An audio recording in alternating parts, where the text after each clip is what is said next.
let's look at the indicator circuit. We'll take the input and pass it to the resistor of 1 kilo ohm. This 1 kilo ohm resistor is connected to the inverting pin, and also the capacitor is connected at the feedback position. The value of capacitor is 100 nanofarads. Then we ground the non-inverting pin, and we'll measure the output. This is the required circuit. So we are taking the input from here. This is our 1 kilo ohm resistor. Across this, from the pin number 2, which is the inverting pin, it is going through the capacitor, and we are measuring the output from here, and we ground the required other terminals. We set the power supply to the plus minus 12 volts. We take the input as a sine wave of 5 kilohertz frequency, and at the indicator the output we got this graph on the oscilloscope. Hello, I am Pranav Thakkar and I am going to provide you with the interpretations of Electrical Lab 8 assignment. Here is the integrator circuit, which is also known as low pass filter. Here the capacitor is in the feedback loop, whereas resistance is here. The XC is 1 by omega C, which is 1 by 2 pi F by C, F into C. F is here frequency, gain is XC by R. So from this we could interpret it that gain would be inversely proportional to frequency. So here is the data which we collected, and here is the graph which we obtained from the data.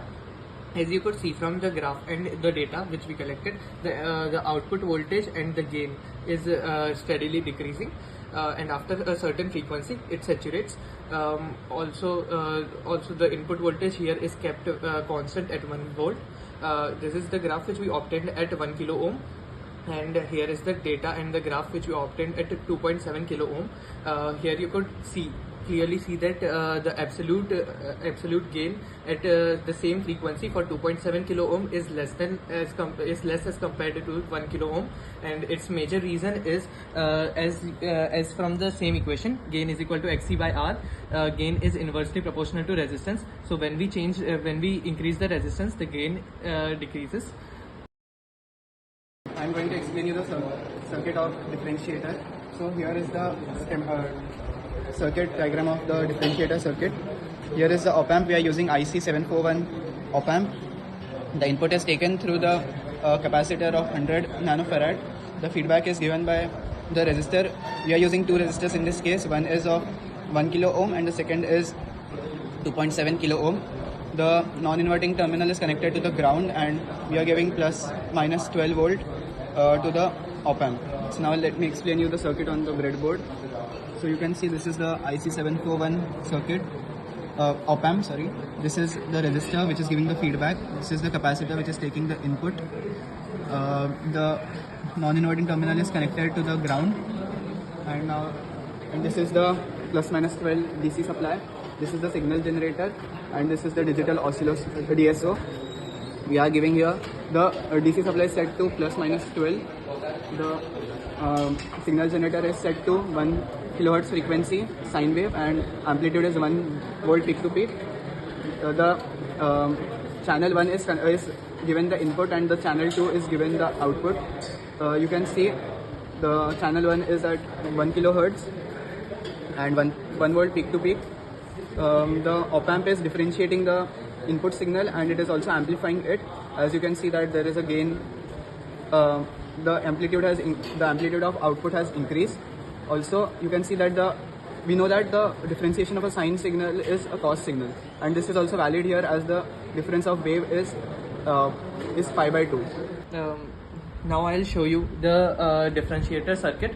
The differentiator circuit diagram is here, and this is the high pass. This is also known as high pass filter. Here in the feedback loop there is resistance, and the capacitor is placed here. Here also XC is the same, 1 by 2 pi FC, and the gain is R by XC.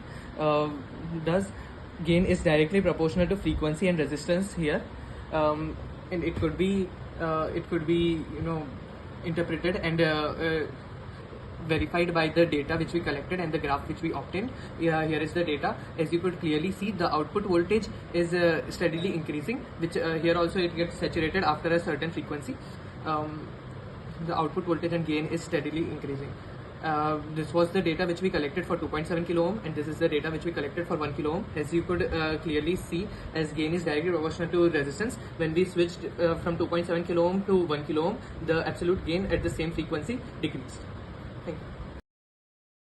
Let's solve question number 3, in which we have to find the average of two signals. Here we will take signal V1 as input of 1 kHz and its amplitude is 1 Vpp. V2 as input of 3 kHz and amplitude as 0.5 Vpp.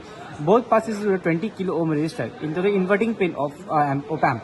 The non-inverting pin is connected to the ground. The feedback of 10 kilo ohm is connected, which is taken as the input. The op amp gives a phase shift of 180 degree. So for to get the phase difference as 0, we pass the output through a unity gain buffer. So it will give us the phase difference as 0. Here is a circuit we have made, connecting the power supply, the signal generator and the oscilloscope in the given breadboard, and the two op amps and the required resistors. We have connected a series. We have created a circuit which will give us output and it will display us in the oscilloscope.